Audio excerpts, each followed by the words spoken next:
Bonsoir, mesdames, messieurs, et bienvenue aux 20h sur CamNews 24 IDFM, émettant depuis Garoua. Les 21 responsables des délégations d'arrondissement de promotion de la femme et de la famille du Nord à l'école de formation, initié par le projet Suède avec pour objectif ambitieux de concevoir une cartographie exhaustive de prestataires de soins destinés aux survivants de violences basées sur le genre, témoignant ainsi d'un engagement résolu en faveur de la protection et du bien-être des victimes. C'est tout pour les titres. Bienvenue une fois de plus, mesdames, messieurs, aux 20h sur CamNews 24. Promotion de la femme et de la famille, 21 responsables de délégation d'arrondissement de la promotion de la femme et de la famille du Nord ont suivi une formation dans un établissement hôtelier de Garoua, initié par le projet Suède. L'objectif est de concevoir une cartographie exhaustive des prestataires de soins destinés aux survivants des violences basées sur le genre. Roméo Benyalam nous en dit plus. Un vent de prise de conscience et de changement souffle sur le Sahel. Réunis à Garoua, enquêteurs, délégués et nouveaux recrues ont participé à une formation intensive visant à renforcer leurs compétences dans la lutte contre les violences basées sur le genre, VBG, organisée par le projet Suède. Autonomisation des femmes et division démographique au Sahel. En partenariat avec l'UNFPA, cette initiative ambitieuse vise à établir une cartographie précise des prestataires de soins spécialisés. Les VBG, c'est tout simplement les violences basées sur le genre. C'est vrai que généralement, quand on parle de violences basées sur le genre, dans l'imaginaire populaire, on voit directement les violences faites aux femmes, ce qui n'est pas tout à fait faux. Mais il faut dire que les VBG prennent en compte tout autant les femmes que les hommes, que ce soit les statistiques au niveau national et même au niveau international. Ces statistiques-là montrent que plus d'une femme sur 3 ont déjà été victimes de VBG. Et dans la plupart des cas, ces violences-là sont perpétrées par le partenaire intime. Comprendre les mécanismes de la violence basée sur le genre, identifier les services existants et les lacunes à combler, tels sont les enjeux de cette formation. Le but à atteindre ici, c'est de mettre sur pied un circuit de référencement fiable avec des acteurs qualifiés, offrant des services aussi de qualité pour apporter une réponse holistique aux différents cas de VBG qui vont se poser dans la région de l'extrême nord. Cette cartographie à terme devra pouvoir aboutir à la mise sur pied d'une plateforme de réponse tout simplement. Les participants ont souligné l'importance de cette formation pour mieux cerner les défis auxquels ils sont confrontés sur le terrain, un véritable plus-value. Vous êtes sans ignorer que la région du Nord n'a pas une cartographie, n'est-ce pas, pour répertorier tous les services qui font dans la lutte contre les VBG. Cet atelier nous permettra, n'est-ce pas, d'avoir une cartographie et qui nous permettra, n'est-ce pas, de faire le référencement des cas de VBG. Ceux dont les capacités ont été renforcées vont pouvoir se dépêcher sur le terrain en vue de pouvoir bien effectuer le travail, notamment la collecte de données, et ce sera par tous les services qui effectuent cet exercice. On peut citer entre autres les structures administratives, les services du ministère de la Jeunesse, le ministère de la Santé, le ministère de la Justice, ainsi que les enseignements, parce que le volet prise en charge est polyvalent. Si les enjeux sont de taille, les défis à relever sont aussi nombreux. La collecte des données sur le terrain, l'harmonisation des méthodes de travail et la sensibilisation des communautés sont autant des étapes cruciales pour réussir cette entreprise. Toutefois, la détermination des acteurs impliqués laisse augure d'une dynamique positive. Et maintenant, la descente sur le terrain, dans les différentes localités. Il y a certaines localités très éloignées de nous. Il y a les soucis également de la collecte d'une manière informationnelle, c'est-à-dire l'usage des outils d'informatique.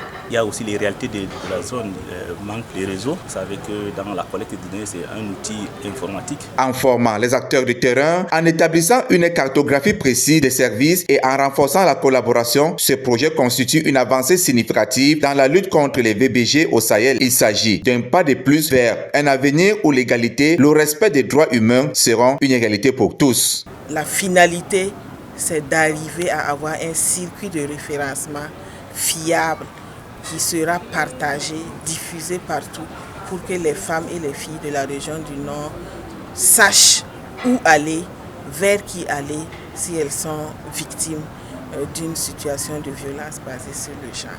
Il faut le dire, cette formation marque un tournant dans la lutte contre les violences basées sur le genre au Sahel en dotant les acteurs de terrain de compétences nécessaires. Les initiateurs de ce projet espèrent non seulement améliorer la prise en charge des victimes, mais également contribuer à une transformation profonde des mentalités. Reste à savoir si les moyens mis en œuvre seront suffisants pour atteindre cet objectif ambitieux. Inondation dans le Logone et Chari, la Croix-Rouge camerounaise au secours des sinistrés avec une panoplie de vivres pour soutenir ces populations en détresse. C'est sous la houlette de Cécile Akamefumo, présidente de la dite organisation.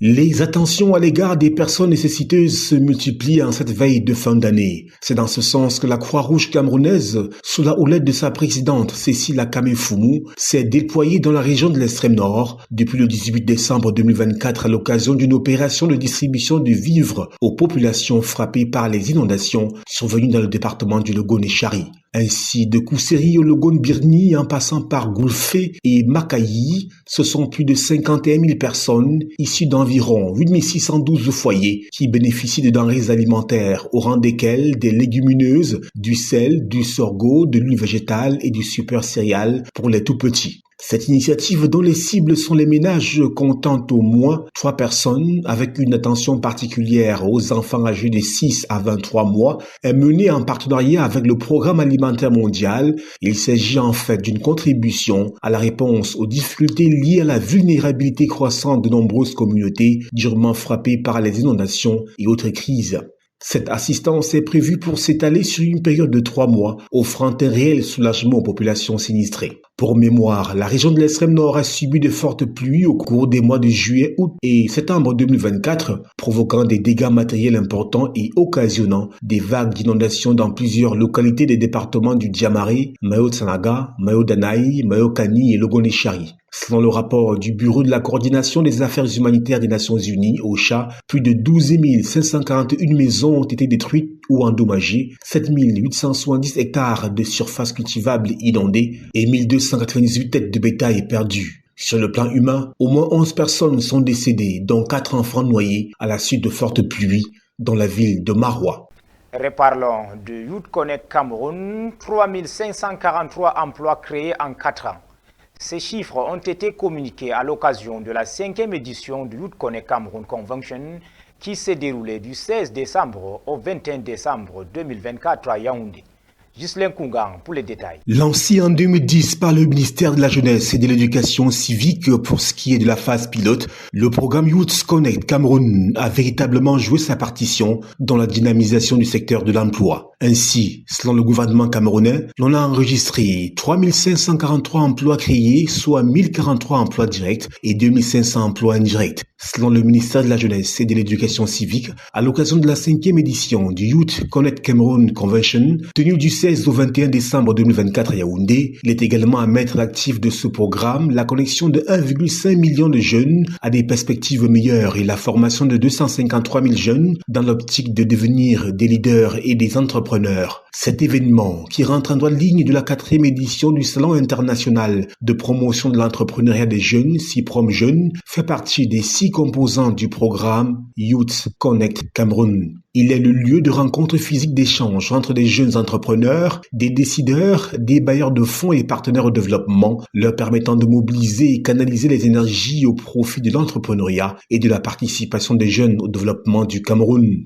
Lancé officiellement le 9 décembre 2019, le programme Youth Connect Cameroun s'est inspiré de l'initiative Youth Connect Africa, mise en œuvre au Rwanda en 2012. Il s'agit d'un projet commun porté par le gouvernement camerounais et les Nations Unies dans le but de densifier les relations entre les jeunes et les opportunités socio-économiques et politiques.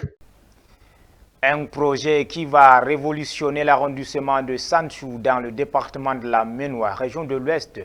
La construction d'une usine de production et de transformation de manioc en amidon.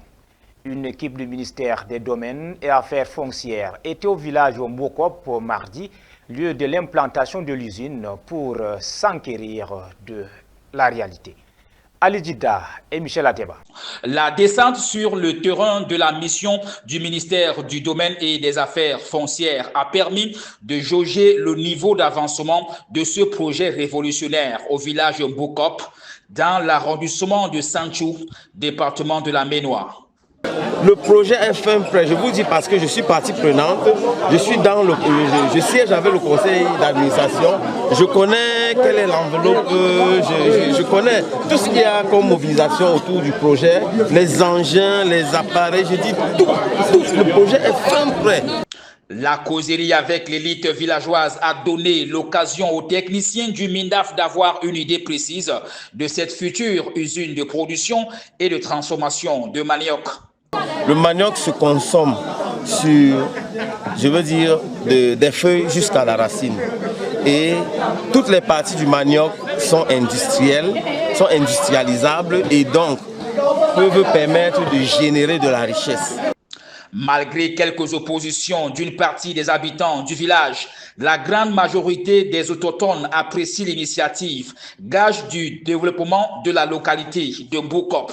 Les populations vont bénéficier de l'aménagement des points d'eau. C'est 40 forages pour le village Mboko, 40 forages. Ça veut dire que Mboko aura de l'eau qui jaillit de partout. L'outil permanent d'entretien routier est garanti. Ces routes qui sont à l'heure actuelle, qui ne sont accessibles qu'aux véhicules 6 roues qui proviennent du sud-ouest, elle est totalement impraticable. En saison des pluies, même les motos, je dis même marcher à pied, c'est très pénible. Et c'est ça qui me préoccupe personnellement et c'est ça qui m'a poussé à convaincre les partenaires à implanter cette unité de production dans une zone aussi enclavée. Sanzo Industries, c'est 46 hectares de terre cultivable en Mbokop et ses environs. L'implantation de cette usine de transformation de manioc en amidon, selon les populations de ce village, est comme une manne qui leur tombe du ciel. Ils vont nous faire sortir dans la misère, merci beaucoup, que le projet puisse passer. J'ai dit carrément oui, il m'apporte le projet, ça va développer mes enfants que je ne sois pas le noir. Il m'apporte l'éclairer, la roule là, il met tout le projet. Tout ce qu'il veut faire, il fait. Dans moi, chez moi, en Mbokop. Avec ce projet, nous voulons toujours le suivre jusqu'au bout. Nous disons merci avec amour. Et ces mamans qui sont ici aujourd'hui ont un petit mot pour dire que, ouais papa, nous te disons merci. C'est le cœur. Place donc à l'action à présent pour voir Sanzo Industries sortir des terres. Clôturons ce journal avec de la religion pour parler de la paroisse Saint-Joseph de Lagdo qui a servi de cadre à la messe d'action de grâce dimanche dernier. Cette célébration, dite par le curé de la dite paroisse, mettait à l'honneur l'éducation. Dans une ambiance festive, élèves enseignants ont été au cœur de cette célébration, témoignant de la valeur inestimable de l'éducation dans la construction d'un avenir meilleur. Ce moment de communion a non seulement renforcé les liens au sein de la communauté éducative, mais également souligné l'importance de l'engagement collectif pour le succès de la jeune génération. Boubacar Adama. Ce dimanche, la paroisse Saint-Joseph de Lagdo a vibré au rythme d'une messe d'action de grâce célébrée en l'honneur de la communauté éducative. L'événement qui a rassemblé proviseurs, enseignants et élèves a été marqué par une atmosphère de gratitude et d'engagement envers l'éducation. Dès les premières heures du matin, le parvis de l'église s'est animé avec l'arrivée des fidèles. Les élèves, fièrement vêtus de leur tenue scolaire, ont également fait le déplacement avec leurs fournitures scolaires, prêts à recevoir la bénédiction du célébrant. Au cours de l'homélie, le père célébrant a souligné l'importance de l'éducation dans la construction d'une société meilleure. Il a encouragé les enseignants à poursuivre leur noble mission avec passion et dévouement, tout en prodiguant des conseils aux élèves pour qu'ils s'engagent sérieusement dans leur parcours scolaire. Madame le proviseur du lycée classique de Lagdo a pris la parole après la messe pour exprimer sa gratitude envers tous les acteurs de l'éducation.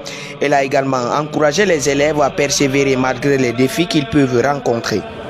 Nous nous sentons vraiment réconfortés parce qu'avant tout, comme le célébrant l'a dit, il faut d'abord avoir la foi. Et la foi en soi, la foi en Dieu, ça chasse la paresse et tout ce qui est mauvais. En effet, je voudrais tout d'abord m'adresser aux parents pour le suivi de l'éducation de leurs enfants. Le suivi commence, tout le monde est conscient de la gloire de Dieu dans sa vie. Le proviseur du lycée bilingue a également partagé son point de vue.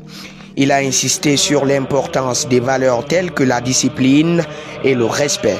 Je me sens vraiment comblé à la fin, n'est-ce pas, de cette messe qui consacre, n'est-ce pas, l'éducation aux mains de Dieu.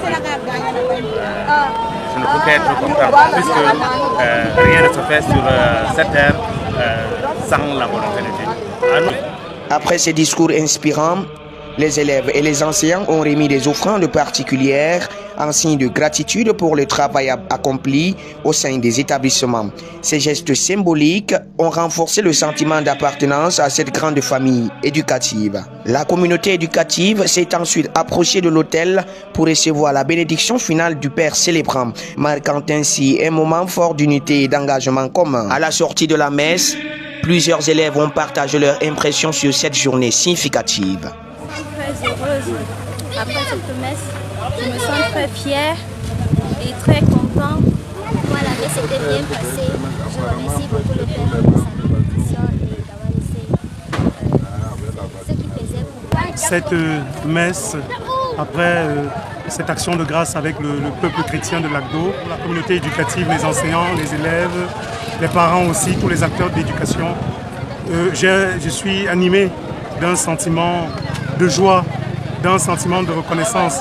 Et comme je l'ai souligné à l'homélie, D'action de grâce a été un moment fort pour tous ceux qui œuvrent dans le domaine de l'éducation à Lagdo.